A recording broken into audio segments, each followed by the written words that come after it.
Saw a great movie this week that I think is nominated for a bunch of awards. I saw The Whale with Brendan Fraser, who plays a big boy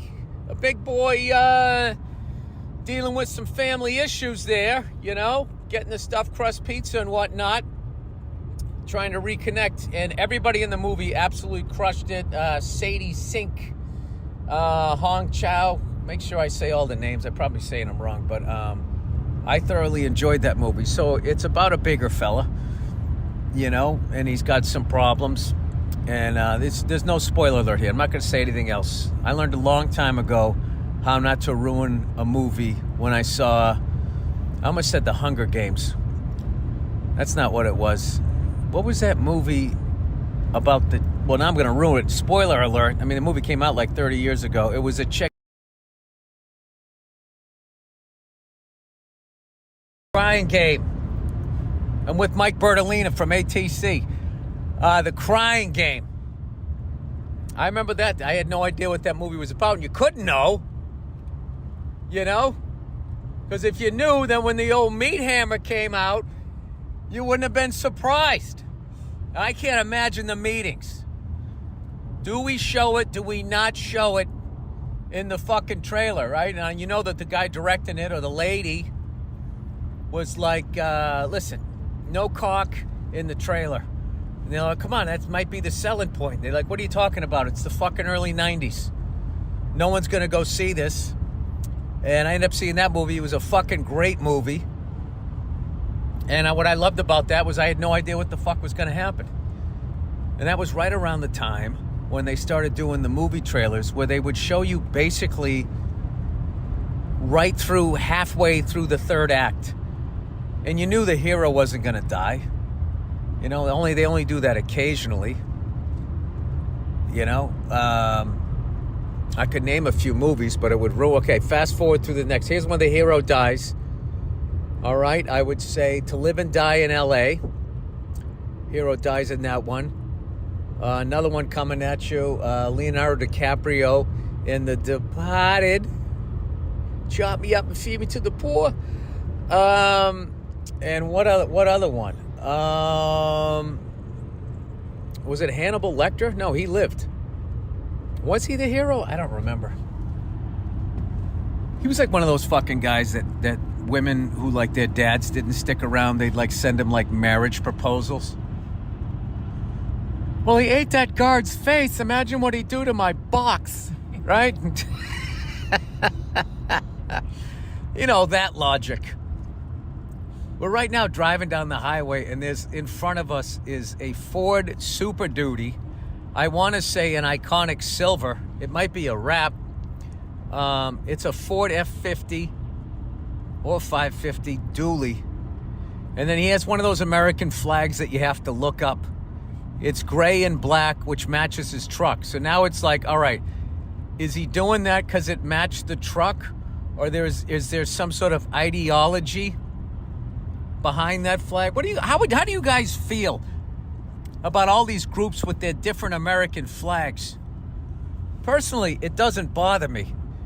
Confusing because I don't know what it's about, but there was always that thing, you never let Old Glory touch the ground, you don't deface the American flag, and bada bada beata bada, right? And now the American flag, it's kind of like the Wu-Tang Clan when everybody went solo and everybody had their own fucking solo album. And if I was running for president, god damn it, that's a fucking gorgeous truck. Isn't that a gorgeous truck? It's fucking gorgeous. Let's see, what do we got here? This guy is driving an F450 4-door. If he had the 2-door, I swear to God, that would be it. What a gorgeous fucking truck that is. I mean, that's fucking gorgeous. I don't care if you don't know how to fix anything. Takes up a parking spot and a half just to remind everybody that it's your America. And I want a truck with a big fat ass like my wife. I want to stand behind it and get semi-hard. Something with some mud flaps. Bill, how do you know he talks like that? I don't. Anyway, plowing ahead. So we saw that movie, The Whale, a.k.a. Bobby Big Boy, Bobby Big Boys. And the acting was fucking amazing. The story was amazing. The whole thing. I absolutely loved the movie. Could not wreck. I give it 5 freckled thumbs up, or 2 freckled thumbs up. I only have 2 thumbs. But I will tell you this. Before we went into the movie, I went with the lovely Nia, and she said to me, she says, listen, now before we go in there, I don't want you laughing in any inappropriate moments. So, I mean, that's literally like when the teacher goes, the next person who laughs is getting detention. And then you have all that, the tension in you, right? You start doing that when you were a little kid. You held your nose, you go, started doing that. Next thing you know, you're fucking after class. And it's like, lady, if you didn't say that, I wouldn't be laughing right now. What are you, lonely or something? So anyway, she tells me when we go in there, whatever you do, don't fucking laugh in any inappropriate moments. So of course we go in there and we get about about 5-10 minutes in the movie. And, I'm trying to look around the corners. I'm trying to guess what's going to happen. Right? So I'm like, well, okay, this guy's got to be a hero at some point. So I started thinking, like, what if somebody, because he hadn't met anybody yet. He was just sort of alone eating. And whatever the hell he was doing, I don't remember. And I just started thinking, what if in the end he has to save somebody? Right? And I just pictured him walking to the balcony of his apartment and then just leaning forward and like literally topping over the way a bowling pin would and landing on the bad guy. Like sacrificing himself like that guy in the end of The Exorcist. And there was just something about that image. It was so ridiculous. I had a laughing fit. And the movie theater was a little cold, so I was laughing quietly, but my wife was hanging onto my arm, so I was fucking shaking like I was having a seizure. And she just, shook her head and just whispered, what the fuck is wrong with you?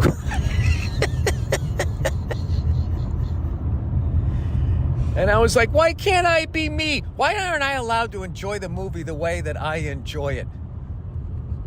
You knew what you were getting into. She does that all the fucking time. It's so funny. Like, anytime we go into a social situation, before I get in there, she literally gives me a pregame speech. She's like, all right, now before we go in there, there's going to be a lot of people in there. Just be nice. Like, don't say what you're thinking, and da-da-da-da-da, and all of this shit. And I remember I said to her one time, I said, if I ever said this before you went into a party, you'd have to reapply your makeup. You'd literally be sitting there like, you make me feel like nobody likes me. Right? Like, that's what the fuck I would be going through. But, the rules are different. She's allowed to do it to me because for centuries, men evidently beat their wives with mop handles legally. Like right out in the street, right next to somebody, extra, read all about it, get your paper. And there'd be some guy right next to a newsboy. He'd be beating his wife with the mop handle. And the next day, that incident wouldn't even be in the paper. So, fast forward 100 fucking years later, all of a sudden they can fucking talk to you like, what's his face? Student Pope of Greenwich Village, Eric Roberts, when he's talking about, you tell her to stare at the floor when she walks out. That way she don't get to say goodnight to nobody. It's totally flipped. I should have got my wife a wife beater for Christmas.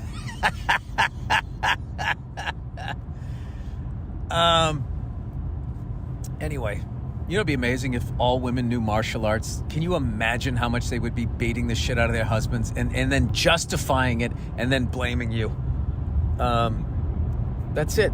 That's the only difference between us and them. Not really. I'm sure there's other reasons. But anyway, you wouldn't know it by me acting like an asshole here. I absolutely love that movie. I've always been a huge fan of Brendan Fraser and all the new younger actors that I saw in it. They killed it. Definitely go see it. If you laugh at inappropriate times, I would have an empty seat between you and your wife. girlfriend or whatever the hell you're into so you don't get a bunch of shit. All right, so there you go. There's my movie recommendation for the week. Yeah, and write into me and let me know what you think. Or don't.